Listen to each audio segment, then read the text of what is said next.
Hello everyone! Good morning, good afternoon, and good evening. Kung ano oras man ninyo pinapanood ang video na ito, kung saan man sa mundo. Welcome back to our channel, to the House of John.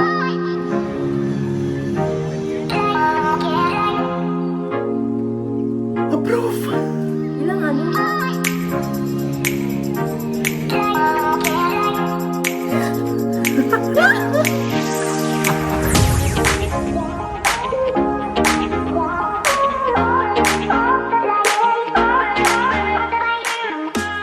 For this vlog, we are going to discuss Korean visa application.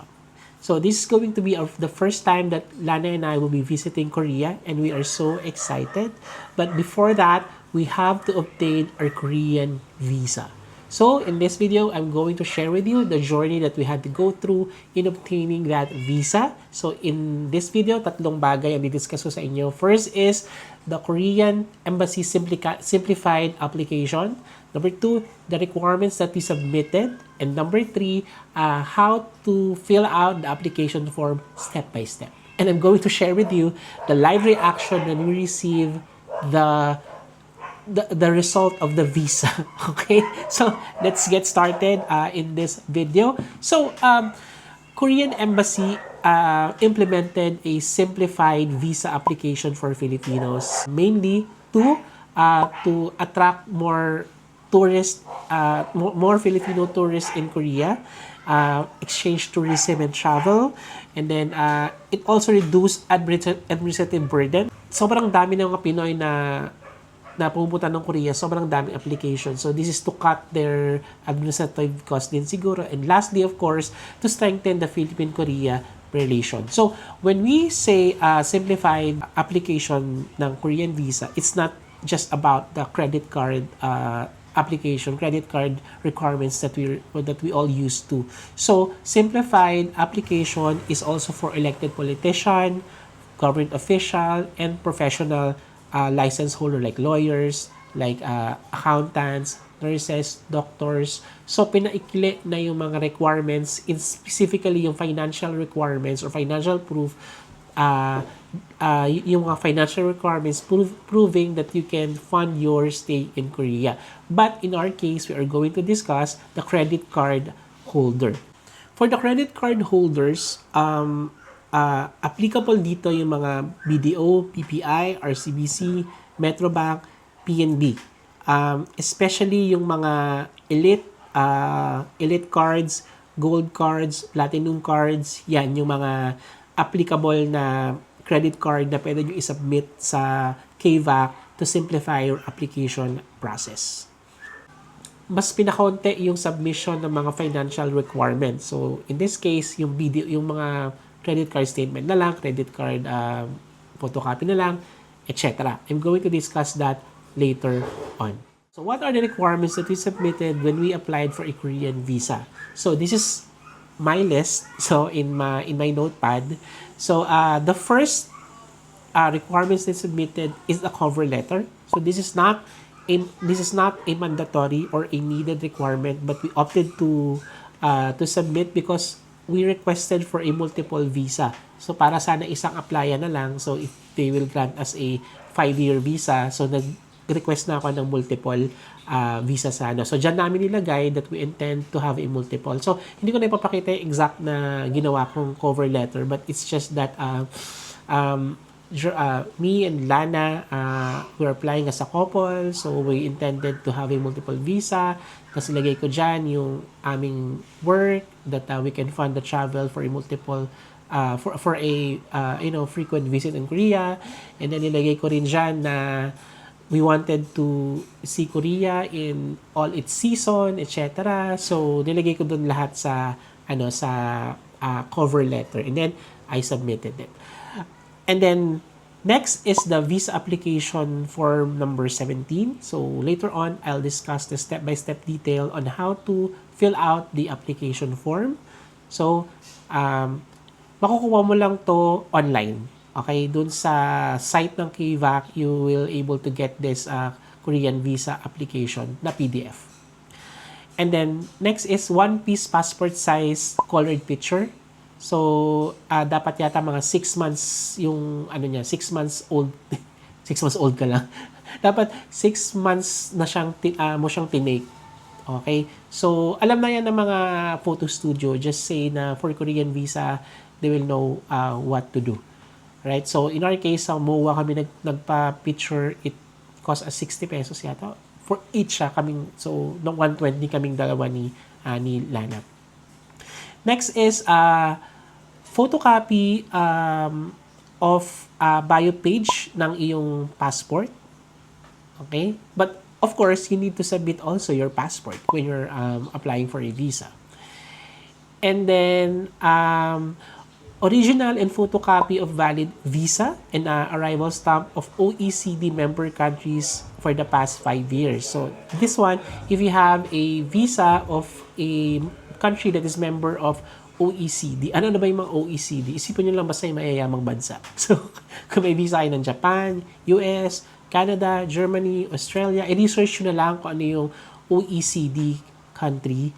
So, yung Japan, kasama doon, in which meron na kami nila ng visa ng Japan. So, sinama namin yung photocopy din nung Japan visa namin. Original certificate of employment. So, must have your applicant's position, kung kailan kayo na-hire, yung compensation ninyo, office address, HR, landline. Okay, so, in our case, landline yun nandun, and yung sa company kasi namin, hindi siya yung manual. Digital copy lang talaga yung pinoprovide kasi request mo lang siya through a portal. Tapos, meron namang dong nakalagay doon na ito yung number ng company. So, swak naman doon sa requirement ng Korean embassy or ng KVAC. Then, photocopy of credit card or credit cards. So, yung sa simplified nila na application, isa lang man yung required na credit card. But, dalawa yung meron ako, PDO sa yung Metrobank. Therefore, dalawa yung sinabit ko. Dalawang copy ng credit card. So, tip lang, yung credit card, it needs to be clear, yung photocopy rin nung credit card. Kasi kailangan siya i-photocopy Clear. Tapos, pag pinotocopy nyo yung likod ng credit card, takpan nyo syempre yung 3 security number para safe kayo. Tapos, pirmahan nyo. So, pinirmahan ko yun ng 3 specimen signature.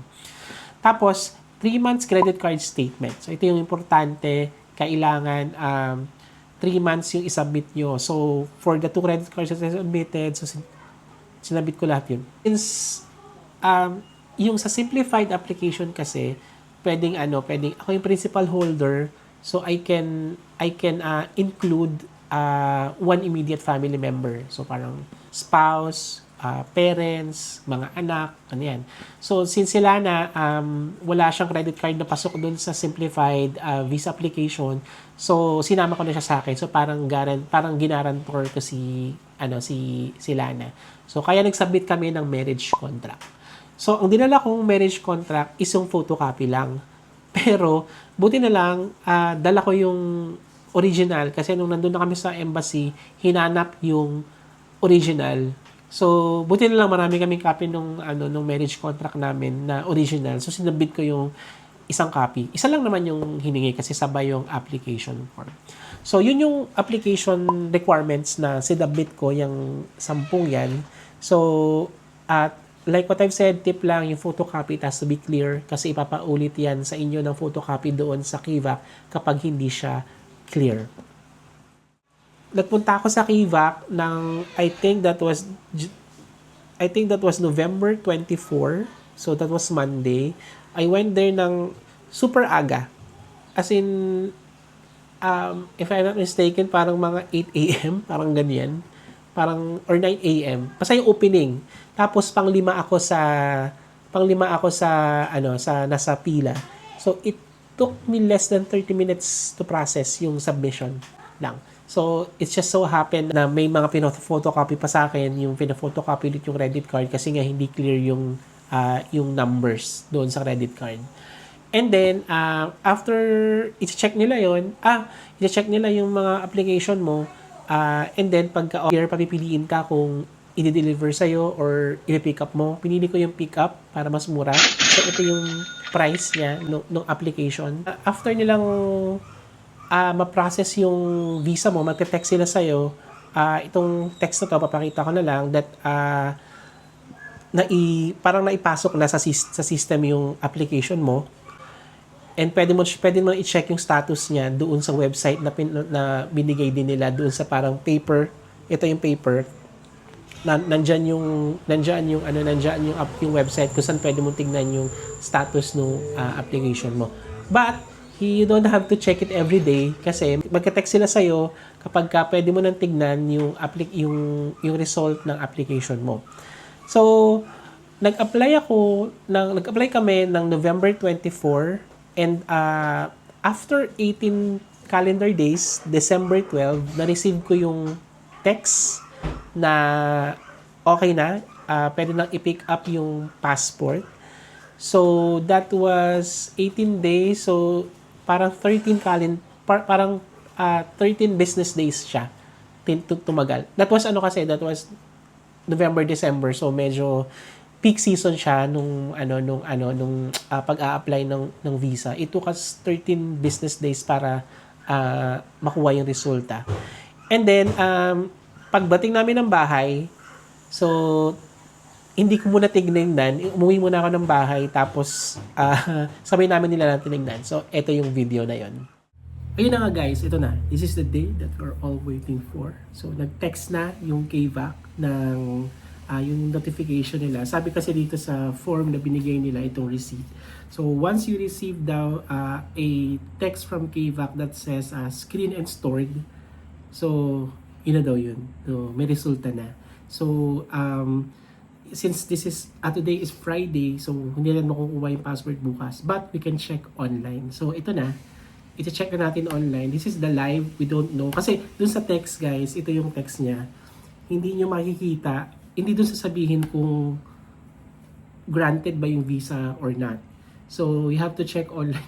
Kinakabahan ako, guys. So, ito siya, guys. So, ito yung view nyo pagka kinlik nyo yung check application status sa visa.go.korea or .kr. So, select siguro ay this one, Visa Application Center, since KVAC tayo nag-apply. So, enter muna natin yung mga details. Okay, na-input na natin ang mga details. Ako'y kinakabahan. Kaba pala to kahit na Okay, totoo na to. Ito na.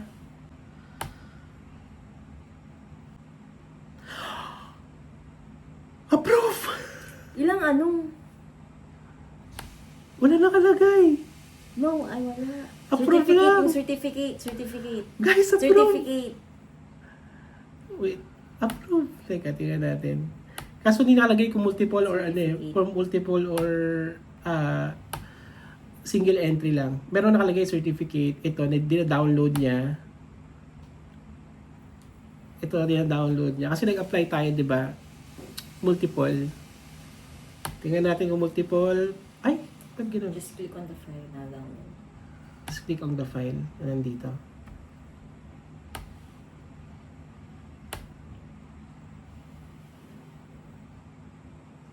Where is it? Ay, single. Oh, single single. entry. Single entry. That's fine. Kasi naman, it's our first time to apply. So, I think wala namang problema. Validity period of visa. Ayan, validity niya is until March 11, 2026. So, until next year lang siya magagamit. Okay lang. At least, di ba? At least na-approve tayo, di ba? Ako. Oo, tingnan natin na. Okay, yung kailangan naman. Tingnan natin. Guys, ito yung kailangan. Let's click search.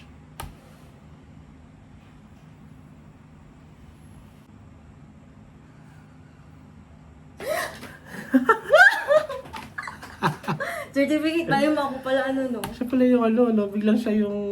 Approve, no? approve. Siya yung multiple. Sa club. Single din. Okay, at least we're, di ba? We're good to go to Korea. So, we're going to Korea in January. So, we're gonna spend our winter in January again. So, siguro... Sabi nga namin, parang okay lang kung Single. kung single muna. Kasi at least, di ba, Hindi tayo matutunan. na-approve tayo. Tapos, we'll see pa kung kung magugustuhan natin yung Korea kasi nga first time natin doon. So, we'll see. Kasi unlike Japan, di ba, ulit kasi worth visiting talaga. Pero yung Korea, let's see if magugustuhan natin. So, and then, hindi ko pa siya agad kinuha kinabukasan kasi sasabihin sa'yo na pag na-receive mo na yung text, you can get your passport the following day ng 1:30 p.m. So, kinuha ko siya mga December 12 kung natanggap. Kinuha ko siya after 10 days. December 22 ko na siya kinuha. Kasi hindi lang nga madali kasi hindi naman gagamitin yung passport. So, medyo busy rin ng December, di ba? So, pagkakuha, nag-text uli sila, itong text na to na na-pick up na yung passport. So, mabilis lang din siguro. Dumating ako dun sa Kivac nung pinick up ko yung passport namin. Dumating ako ng mga 4 o'clock, 4:30. Tapos, wala nang tao that time na nagpunta ako. Kasi nga, pasar na siguro. Tas pang parang pang 15 ako sa queue nang dumating. Walang 30 minutes, mabilis. Ay, walang 10 minutes, mabilis lang na kuha ko siya agad. Yung Korean visa. Tapos, nakakatuwa nga, meron pa ako nakasabay doon na nanay na ang alis nila is that night din. And isang pamilya sila, doon yata sila mag-Christmas sa Korea.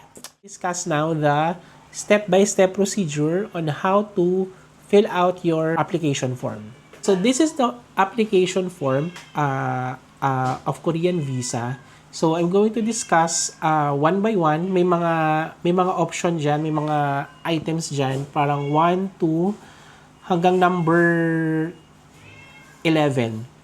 So, discuss natin isa-isa para mas detalyado sa inyo. So, this is the way I fill it out and nakapasa naman yung nakakuha naman kami ng visa.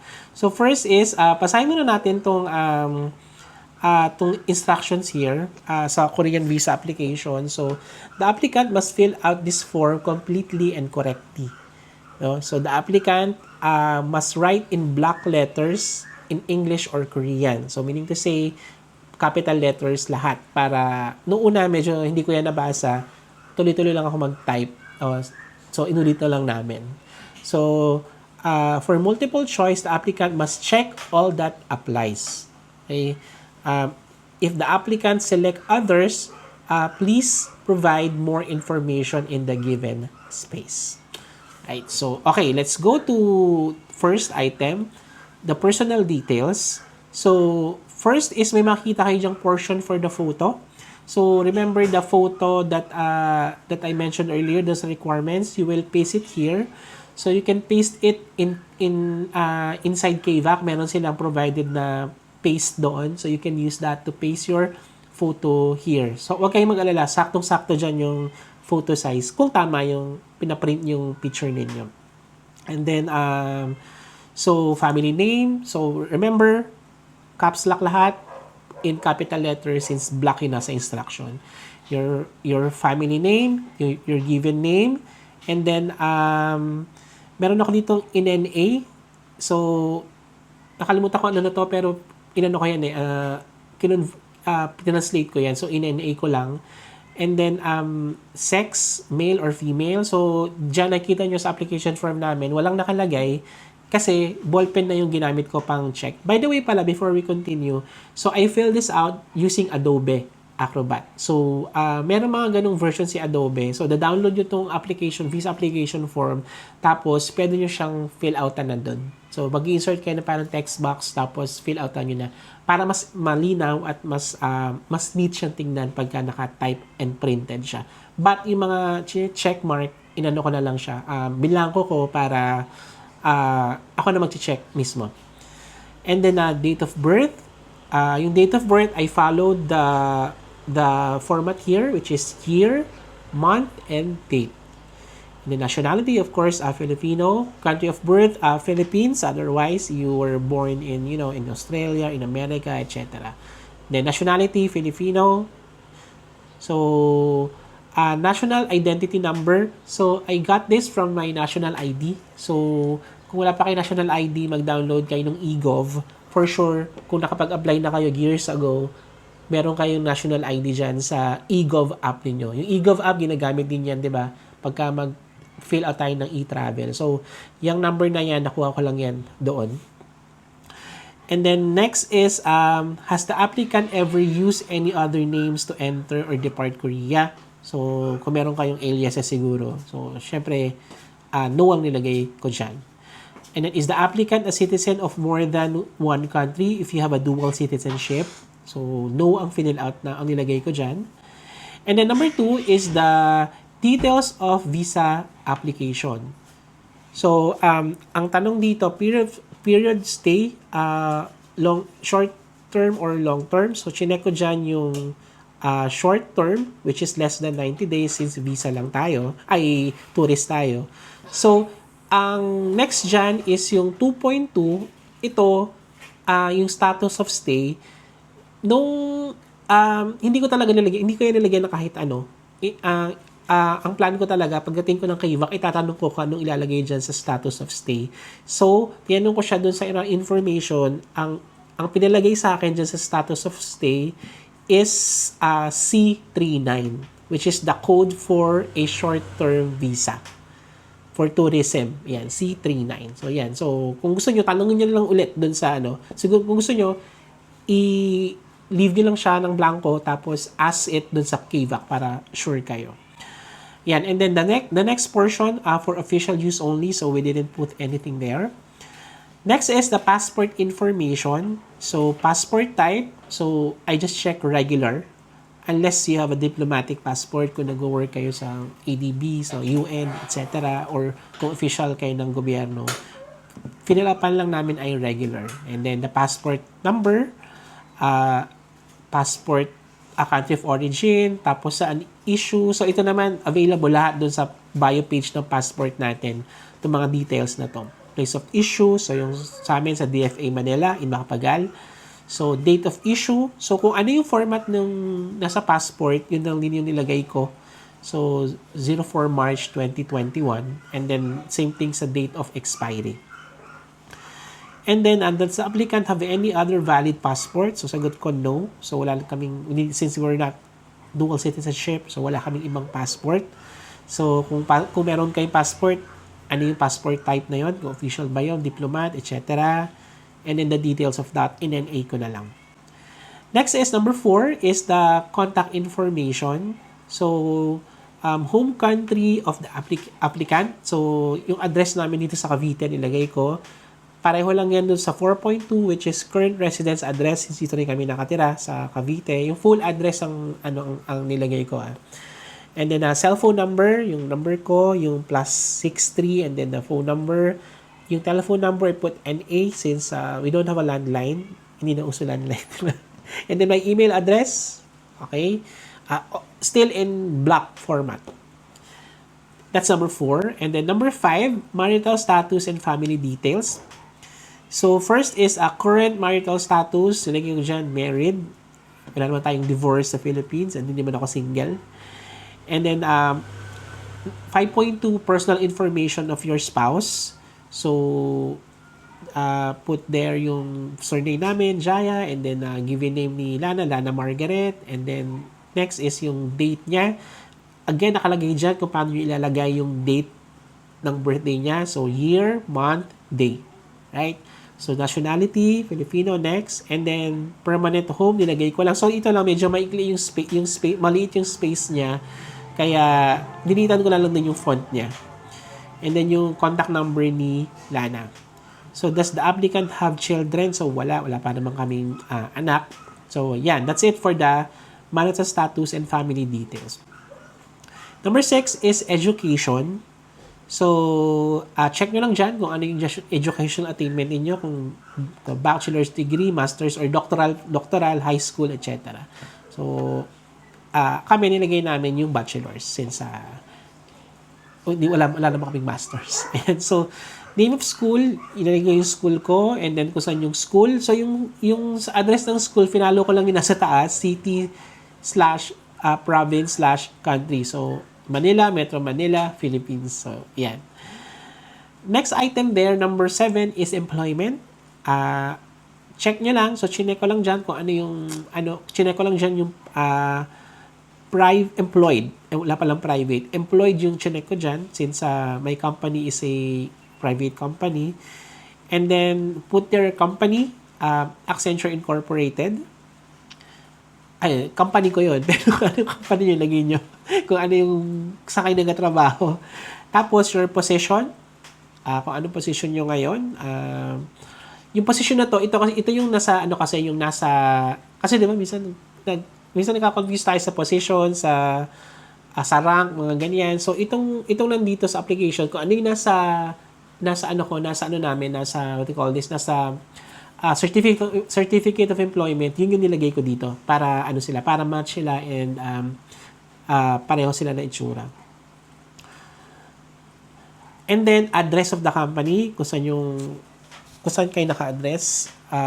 Sa amin iba-iba yung office, pero ito yung pinaka nasa BIR ko, yan na lang yung nilagay namin na address nila. And then telephone number of the company, kung ano yung nasa employment certificate, yun din ang nilagay ko. Number 8 is details of visit. So, again, marami i-check dyan. Pero ang nilagay namin ay tourism/transit. So, again, sabi dito sa application form, if marami yung reason nyo, check all that apply. Pero kami, yun lang naman yung reason namin, tourism. So, yun, chinek namin. And then, intended period of stay. So, siguro approximate lang kasi wala pa namang visa at usually, parang hindi mo pa alam kung ma-approve yung visa mo, di ba? But syempre, you have a plan. So, nilagay ko ng exact days or dates na mag-i-stay kami sa Korea. So, yeah, January 19 to February 5, 17 days. And then, intended of entry, January 19. Actually, mali pa nga ako dito, nalagay ko 2025. Pero, ito kasi yung unang version, pero naitama ko naman ito dahil na-correcto ni Lana. Hindi ko na lang napakita yung hindi ko lang makita kasi actually sinabit namin, pero nung sinabit ko to, natama naman yan 2026 yan. And then address in Korea, so nakapag-book na ako sa Klook bago pa kami mag-apply ng visa, but yung nabook ko yung hindi pa siya yung yung free cancellation and pwedeng ma-cancel 7 days before your actual trip. So ito yung stay namin. Ayan, tapos and then, may question dito, has the applicant traveled to Korea in the last 5 years? So, in our case, no, because this is the first time, so I just leave it blank. And then, next question dito, has the applicant traveled outside his or her country of residence, excluding Korea, in the last 5 years? So, sabi in the last 5 years, pero dahil hindi na kasya sa space, nilagay ko na lang yung last countries na na-visita namin nila na nakasya doon sa mga space. So, yan, nilagay ko dyan, Taiwan, Vietnam, Japan, Indonesia. So, yan kasi yung mga recent na pinuntahan namin this 2025 and 2024. Next question dito, does the applicant have any family members staying in Korea? None? Wala naman dahil wala naman kami kakilala doon. Next question, is the applicant traveling to Korea with any family member? Nilagay ko yung pangalan ni Lana since kaming dalawa yung magta-travel doon sa Korea. So, name niya, birthday niya, nationality, and yung relation namin dalawa, which is my spouse. Number 9, details of invitation. So, is there anyone inviting the applicant for the visa? No, wala naman kaming kilala doon, walang nag-invite sa amin. Yung pangalan na nag-invite, ilagay nyo rin kung meron, birthday, address, relationship, phone number, etc. Siguro kukontakin nila to prove or to verify, but wala ko nilagay kasi wala na kami kakilala, wala nag-invite sa amin. Number 10 is the funding details. So, estimated travel cost in US dollars. I put here $1,700. So, paano ko nakuha yan? Yung estimate yung sa IT namin na ginawa ko, in-estimate ko lang magkano ba yung expenses namin. So, lumalabas yan. So, parang lumalabas $100 per day yung gastos ng isang tao sa Korea. Kaya, yan yung nilagay ko. Parang medyo, yung estimate na yan ay medyo conservative na. Medyo hindi na siya splurge, hindi na siya tipid. So, 1,700 each yung nilagay ko. Next is, who will pay for the applicant's travel-related expenses? Medyo mayabang ako dito. Siyempre, nilagay ko yung pangalan ko. Hindi ako naman magbabayad ng expenses ko dito. And then, relationship with the applicant, myself. Ayan, nilagay ko. And then, type of support, not applicable. And then, contact, yung cellphone number ko. Last is assistance with this form. Ang tanong dito, did the applicant receive assistance in completing this form? No, yes. So, yes, please provide the details of the person. So, no, chinek ko dito no, since wala namang tumulong sa akin, sabi nila na para mag-fill out nito. Binasa lang namin yung mga kailangan. On the next page of that is the number 12 is the declaration. You just put your name and then the year, the month, and the day that you are submitting this application form to KVAC, and then just sign it. So basically that's the Korean visa application. And there's another sheet here towards the last page. It's called the data privacy consent form. So you just put your name there and then the date and then sign it. So ano ba tong data privacy? Basically, yung data privacy consent is just saying that you're allowing KVAC to process your information because what you have provided in the application form are personal and confidential information such as birthday, yung mga ID number ninyo, yung mga salary ninyo. So, basically, that's it. You're allowing KVAC to process this information for the purposes of applying for a Korean visa. And then just sign it and then submit it sa KVAC. And you have to print this document in an A4 size bond paper. So, ako, ginawa ko, nung nag-submit kami, lahat ng attachments, yung mga credit card statement, employment certificate, and all, print ko siya sa A4 size bond paper para pag sinabit siya sa KVAC, is pantay-pantay yung papel niya. And that's it, guys. We're going to Korea on January 19. So, see you there. On the next vlog, you're going to see our transit going to Korea, and I hope you enjoy this vlog, and I hope we will help you in your visa application journey. So thanks guys, thank you for watching, bye bye.